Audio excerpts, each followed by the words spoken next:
Hi friends, welcome to mini சமையல். இன்றைக்கி நம்ம சேனலில் சூப்பரான டேஸ்ட்டில் 90 கிட்ஸ் ஃபேவரட் ஹனி கேக் எப்படி பண்ணுறதுன்னு தான் பார்க்க போகிறோம். 90 கிட்ஸ் மட்டும் இல்லாமல் 2K கிட்ஸு நிறைய பேருக்கு இந்த ஹனி கேக்னால் பிடிக்கும். இது சாப்பிட்றதுக்கு நல்ல டேஸ்ட்டாகவும் உள்ள பஞ்சு போல் சாஃப்டாகவும் இருக்கும். இதை செய்கிறதுக்கு முட்டை, ஓவன், பீட்டர் இது எதுவுமே தேவையில்லை. வீட்டில் குக்கர் இருந்தாலே வீட்டில் உள்ள பொருட்களை வச்சு நல்லா மெத்துன்னு சாஃப்டான இந்த ஹனி கேக்கை நீங்களும் செய்யலாம். ப்ளம் கேக் செய்கிறது ரொம்ப கஷ்டம்னு நினைக்கிறவங்க இந்த கேக்கை கூட நீங்கள் இந்த கிறிஸ்மஸ்க்கு ட்ரை பண்ணி பார்த்துட்டு எப்படி வந்துச்சுக்கிறத கமெண்ட் பாக்ஸில் சொல்லுங்கள். இப்போ இந்த ஹனி கேக் எப்படி செய்கிறதுங்கிறத வீடியோக்குள்ளே பார்க்கலாம். இந்த கேக் செய்கிறதுக்கு ஃபஸ்ட்டு ஒரு பவுலில் எடுத்துக்கோங்க. அதில் தான் எல்லா பொருட்களையுமே நம்ம கலந்து எடுத்துக்க போகிறோம். ஃபஸ்ட்டு அரை கப் அளவுக்கு எந்த ஒரு வாசனையும் இல்லாத சன்ஃப்ளவர் ஆயில் சேர்த்துக்கோங்க. இந்த பொருட்கள்லாம் அளந்து சேர்க்குறதுக்கு மெஷர்மெண்ட் கப்பு தான் இருக்கணுங்கிறதுல எந்த பொருளை அளந்தாலும் ஒரே கப்பால் நான் சொல்கிற அளவுகளில் சேர்த்துக்கோங்க. 3/4 கப் அளவுக்கு சுகரை நல்லா பவுடர் பண்ணி சேர்த்துக்கோங்க. இப்போ இந்த ஆயில் கூட பவுடர் சுகரை நல்லா விஸ்கு வச்சு கட்டி இல்லாமல் க்ரீன் கன்சிஸ்டன்சி வர்ற வரைக்கும் நல்லா கலந்து விட்டுக்கணும்.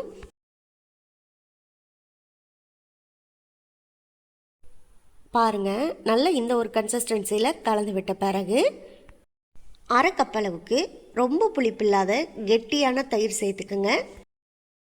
இப்போ இதையும் விஸ்கு வச்சு நல்லா கலந்து விட்டுக்கலாம்.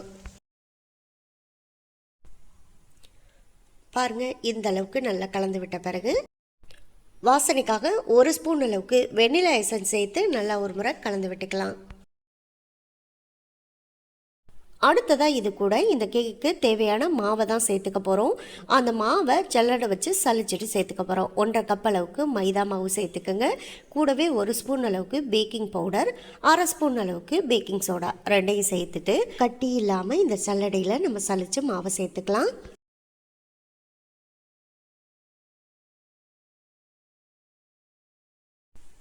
இப்போ இந்த மாவையும் சேர்த்து நல்லா விஸ்கு வச்சு நம்ம கலந்து விட்டுக்கணும்.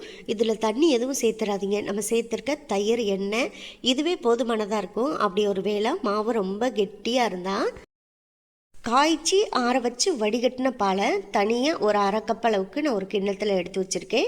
அதை இப்போ இதில் கொஞ்சம் கொஞ்சமாக சேர்த்து நம்ம கலந்து விட்டுக்கலாம். கலந்து விடும்போது நமக்கு இந்த மாவு வந்து கட்டி இல்லாமல் கலந்து விட்டுக்கணும்.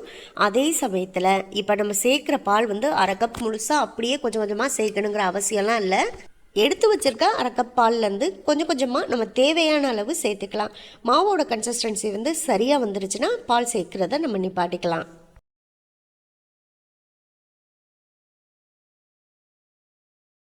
பாருங்கள், இப்போ மாவை நல்லா முழுசாக நம்ம கலந்து எடுத்து வச்சாச்சு. அவ்வளோதான். இனிமேல் நம்ம பால் சேர்க்குறத நிப்பாட்டிக்கலாம். நம்ம எடுத்து வச்சுருந்த அரை கப் பாலையெல்லாம் முழுசாக சேர்க்கலை. இந்த மாவுக்கு இந்த மாதிரி ஒரு கன்சிஸ்டன்சி வர்ற வரைக்கும் நமக்கு தேவையான பால் மட்டும்தான் சேர்த்துருக்கோம். நல்லா மாவை கலந்து எடுத்து வச்சாச்சு. இதை அப்படியே ஓரமாக எடுத்து வச்சுட்டு அடுத்து கேக் செய்கிற பாத்திரத்தை ரெடி பண்ணிக்கலாம். கேக் செய்கிறதுக்கு நான் வீட்டில் உள்ள ரவுண்டான இந்த மாதிரி ஒரு கிண்ணம் தான் எடுத்திருக்கேன்.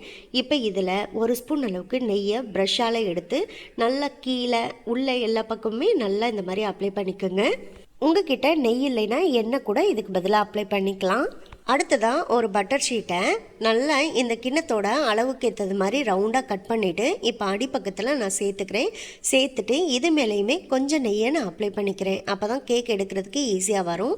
உங்ககிட்ட பட்டர் ஷீட் இல்லைன்னா நெய் தடவிட்டு பட்டர் ஷீட்டுக்கு பதிலாக கொஞ்சம் மைதா மாவை தூவிக்குங்க. அப்போவும் கேக் எடுக்கிறதுக்கு ஈஸியாக தான் வரும்.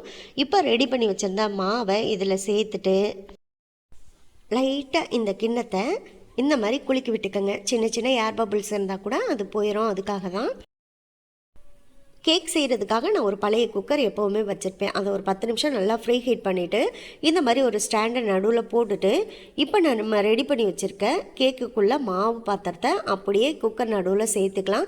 குக்கர் அடிப்பக்கத்தில் பார்த்திங்கன்னா தண்ணியோ இல்லை உப்போ இந்த மாதிரி எதுவுமே சேர்க்க தேவையில்லை. வெறும் பாத்திரத்தில் ஸ்டாண்டு மட்டும் போட்டுட்டு இப்போ வந்து மாவு பாத்திரத்தை எடுத்து வச்சிட்டிங்களா, அவ்வளோதான். இப்போ குக்கரை நம்ம க்ளோஸ் பண்ணிக்கணும். க்ளோஸ் பண்ணுறதுக்கு முன்னாடி குக்கரில் மேலே அந்த மூடியில் உள்ள பெல்ட்டோ இல்லை அந்த விசிலோ எதுவுமே போட தேவையில்லை. நார்மலாக நம்ம க்ளோஸ் பண்ணி வச்சாலே போதும். இப்போ சரியாக ஒரு 40லேருந்து 45 நிமிஷம் ஸ்டவ்வை லோ ஃப்ளேமில் வச்சபடியே இந்த கேக்கு நல்லா வேகட்டும். அதுக்கிடையில் இதை ஓப்பன் பண்ணாதீங்க. சரியாக 40 நிமிஷம் ஆச்சு. இப்போ நம்ம மூடியை ஓப்பன் பண்ணி பார்க்கலாம். பாருங்கள் கேக் வந்து எவ்வளோ சூப்பராக வெந்திருக்கு. மேலே பார்க்குறதுக்கு எவ்வளோ அழகாக இருக்குன்னு பாருங்கள். இப்போ கேக் வந்து முழுமையாக வெந்துருச்சா இல்லையான்னு பார்க்குறதுக்காக ஒரு குச்சி வச்சோ இல்லை கத்தி வச்சோ நடுவில் இந்த மாதிரி குத்தி பாருங்கள். குச்சியில் எதுவுமே ஒட்டலை, அப்போ மாவு உள்ளே நல்லா வெந்து வந்துருச்சுன்னு அர்த்தம். அவ்வளோதான். இப்போ இந்த கேக்கை நம்ம வெளியில் எடுத்துக்கலாம். கேக் பாத்திரத்தை வெளியில் எடுத்த பிறகு உடனே கேக்கை வெளியில் எடுக்க ட்ரை பண்ணாதீங்க. நல்லா ஒரு 20 நிமிஷம் ஆற விட்டுருங்க. ஆறுனதுக்கப்புறமா நம்ம கேக்கை வெளியில் எடுத்தோன்னா தான் கேக் வந்து அப்படியே நமக்கு பிய்யாமல் வரும். அப்படி இல்லைன்னா நீங்கள் சூடோடு எடுக்கும்போது கேக் வந்து பிஞ்சு போகிறதுக்கும் வாய்ப்பு இருக்குது. இப்போ ஓரங்களையெல்லாம் நல்லா ஒரு கத்தி வச்சு எடுத்து விட்டுட்டு ஒரு பிளேட்டில் நம்ம இப்போ ரெடி பண்ணி வச்சுருக்க கேக்கை இந்த பாருங்கள், இந்த பாத்திரத்தில் அடி பக்கத்தில் கை வச்சு லைட்டாக இந்த மாதிரி தட்டி விட்டுட்டே இருங்க. கேக் வந்து அழகாக நமக்கு கலண்டு வந்துடும். பாருங்கள் எவ்வளோ சூப்பராக வந்திருக்கு. இப்போ நம்ம போட்ட பட்டர் ஷீட்டுமே பாருங்கள் இந்த கேக்கில் அப்படியே தான் இருக்குது. இப்போ பட்டர் ஷீட்டை மட்டும் நம்ம மெதுவாக எடுத்துக்கலாம். கேக் வந்து ரொம்ப ரொம்ப சூப்பராக நல்லா சாஃப்டாக ஸ்பாஞ்சியாக நமக்கு ரெடியாகி வந்துருச்சு.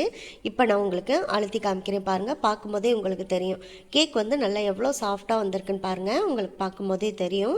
அவ்வளோதான், சூப்பரான கேக்கை நம்ம ரெடி பண்ணியாச்சு. இதை அப்படியே சாப்பிட்றதா கூட சாப்பிட்லாம். அடுத்ததாக ஒரு கிண்ணத்தில் ஸ்டவ்வை லோ ஃப்ளேமில் வச்சுட்டு ஒரு 4 ஸ்பூன் அளவுக்கு தண்ணி இந்த மாதிரி சூடு பண்ணிவிட்டு அதில் 1.5 ஸ்பூன் அளவுக்கு சுகர் சேர்த்துக்குங்க. சேர்த்துட்டு சுகர் நல்லா முழுமையாக கரைஞ்சி வர வரைக்கும் நல்லா கரண்டி வச்சு கலந்து விட்டுட்டு இதோட நம்ம ஸ்டவ் ஆஃப் பண்ணிக்கலாம். அடுத்ததாக சுகரை கரைச்சி வச்சுருக்க அந்த தண்ணி கூட ஒரு 2 ஸ்பூன் அளவுக்கு ஹனி, அதாவது தேன் சேர்த்துக்கங்க. சேர்த்துட்டு நல்லா ஒரு ஸ்பூன் வச்சு கலந்து விட்டுக்கங்க. இதை ஒரு பக்கம் அப்படியே தனியாக எடுத்து வச்சுட்டு இந்த கேக்கோட மேல் பக்கத்தை மட்டும் லைட்டாக ஒரு கத்தி வச்சு நம்ம கட் பண்ணி எடுத்துக்கலாம்.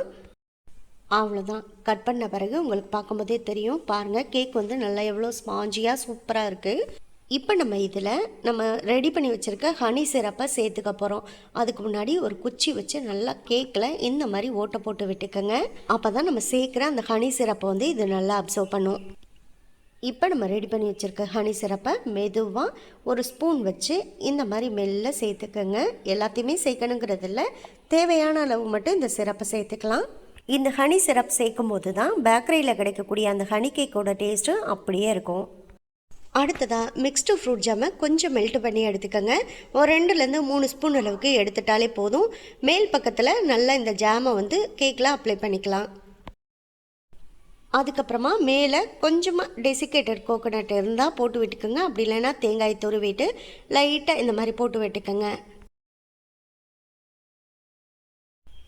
டெக்கரேஷனுக்காக முந்திரி பருப்பை உடச்சிட்டு கொஞ்சமாக இந்த மாதிரி நம்ம சேர்த்துக்கலாம்.